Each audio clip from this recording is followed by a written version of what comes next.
নমস্কার বন্ধুরা, আজকে শুভ দীপাবলি এবং ভাইফোঁটার অনেক অনেক প্রীতি শুভেচ্ছা জানাচ্ছি সবাইকে। একটু আপলোড করতে দেরি হয়ে গেল ভিডিওটা, তো চলুন শুরু করা যাক। আজকে কথা বলবো কালী পুজোর ইতিহাস এবং ভাইফোঁটার ইতিহাস নিয়ে, এবং দেখাবো কালী পুজোর একটা ড্রয়িং এবং কালীঘাট পটচিত্র অনুসারে ভাইফোঁটার একটা ড্রয়িং। প্রথমে আসি কালী পুজোর ইতিহাস নিয়ে এবং ড্রয়িং নিয়ে। কালী পুজোর ইতিহাসের কথা বলতে গেলেই প্রথমে উঠে আসে রক্তবীজের ইতিহাস। রক্তবীজ অসুরকে ব্রহ্মাদেব বর দিয়েছিলেন অমরত্বের। এই প্রাপ্ত বরের দ্বারা তার যে শক্তি অর্জিত হয়েছিল তা হলো, তার একটি রক্তের ফোঁটা যদি ভূমিতে পড়ে সেখান থেকে তৈরি হবে একাধিক অসুর, যার ফলে তার তাণ্ডবে স্বর্গ এবং মর্ত্য জর্জরিত হয়ে পড়ে। দেবী দুর্গাও এই অসুরকে দমন করতে পারছিলেন না, কারণ সে যখনই রক্তবীজকে বধ করছেন তখনই তার রক্ত পড়ছে মাটিতে এবং সেখান থেকে উৎপন্ন হচ্ছে অসংখ্য রক্তবীজের, যার ফলে মা দুর্গা তার একটি নব অবতারে অবতারিত হয় কালী রূপে। মা কালীর চারটে হাত, একটি হাতে খাঁড়া, একটি হাতে অসুরের মুণ্ড। সে কিন্তু অসুরের গলা কেটে দেওয়ার সঙ্গে সঙ্গেই রক্ত পান করে নিচ্ছিলেন, এবং যেটুকু রক্ত এই মাটিতে পড়ছিল সেখান থেকে তৈরি হচ্ছিল আরও রক্তবীজ। সুতরাং তাদেরও গলা কেটে তিনি পান করে নিচ্ছিলেন রক্ত, যাতে রক্ত ভূমিতে না পড়ে।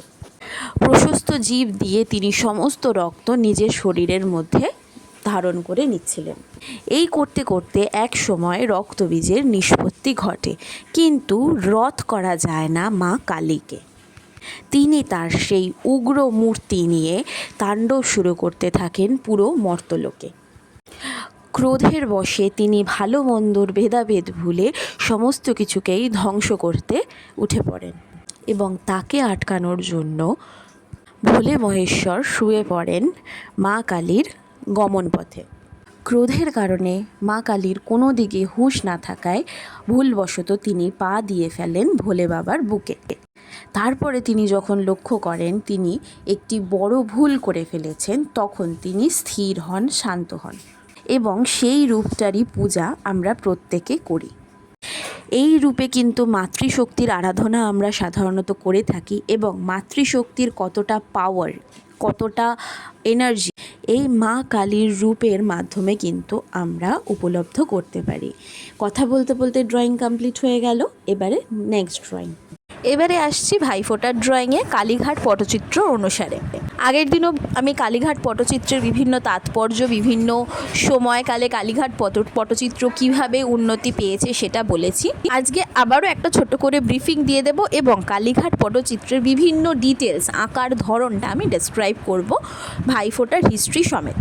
কালীঘাট পটচিত্র সাধারণত সেই সমসাময়িক রাজনীতি, সামাজিক জীবন এইগুলোকে ডেসক্রাইব করে থাকে। প্রথমে এটি শুরু হয়েছিল পথচারী পটুয়ারা বিভিন্ন দেবদেবী, ঐতিহাসিক গল্প সেইগুলোকে অঙ্কন করে সেগুলোকে স্ক্রোল পেন্টিংয়ের মাধ্যমে ডেসক্রাইব করতো সেইভাবে, এবং পরে তা সামাজিক এবং রাজনৈতিক ঐতিহ্য বহন করে চলে। এই পটচিত্রের বা কালীঘাট পটচিত্রের কিছু বৈশিষ্ট্য আছে। কালীঘাট পটচিত্রতে মুখটা হবে সর্বদা গোল, এবং সামনের ফেসটা মানে দুটো চোখই দেখা যাবে, এরকমভাবেই কিন্তু কালীঘাট পটচিত্রর ম্যাক্সিমাম আঁকাটা হয়। হাতগুলো এবং পাগুলো হবে একদম সরল রৈখিকভাবে, কোনো রকমের কোনো কার্ভ আলাদা করে থাকবে না, কোনো কমপ্লেক্স লাইন সেটাতে থাকবে না। খুব সরল রেখার মাধ্যমে যতটা সিম্পলভাবে হাত পাটা বোঝানো যায় সেইটা রাখা হবে। হাত পায়ের মুভমেন্ট হবে খুব স্মুথ, কোনো জটিল মুভমেন্ট কিন্তু কালীঘাট পটচিত্রে থাকে না। এবং দুটো হাতই দেখাতে হবে, দুটো পাই দেখাতে হবে, দুটো চোখই দেখাতে হবে, এইগুলো কিন্তু কালীঘাট পটচিত্রতে মাস্ট।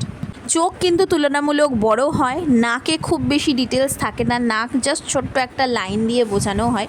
ঠোঁটেও কিন্তু খুব বেশি ডিটেলস থাকে না। জামা কাপড়ে একটু শেডিং করলে পরে দেখতে ভালো লাগে, ডিটেলসটা আরও খুব ভালো বোঝা যায়।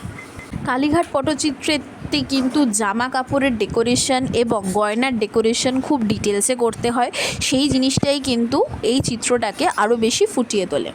হোয়াইট কালারের বর্ডার দিয়ে ডিজাইনগুলোকে এনহ্যান্স করতে হয়। গয়না এবং জামা কাপড়ের ডিজাইন কিন্তু হোয়াইট কালারের বর্ডার দিয়ে করতে হয়।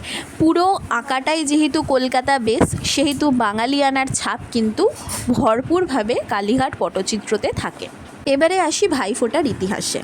কথিত আছে যমুনা এবং যমরাজ ছিলেন ভাই বোন, কিন্তু দুজনের মধ্যে অনেক কাল দেখা হয়নি এবং একদিন যমুনা যমরাজকে নিমন্ত্রণ করে তিলক লাগিয়ে খাইয়ে দাইয়ে বাড়ি পাঠিয়েছিলেন।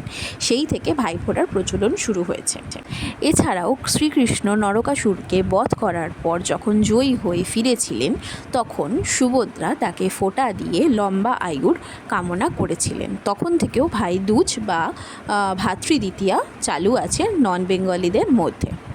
তো কথা বলতে বলতে আমার ড্রয়িংটা কমপ্লিট হয়ে গেল। কেমন লাগলো অবশ্যই কমেন্টে জানাবেন। আমার হিস্ট্রিগুলো যদি ইনফরমেটিভ লাগে অবশ্যই একটা লাইক করে দেবেন। টাটা।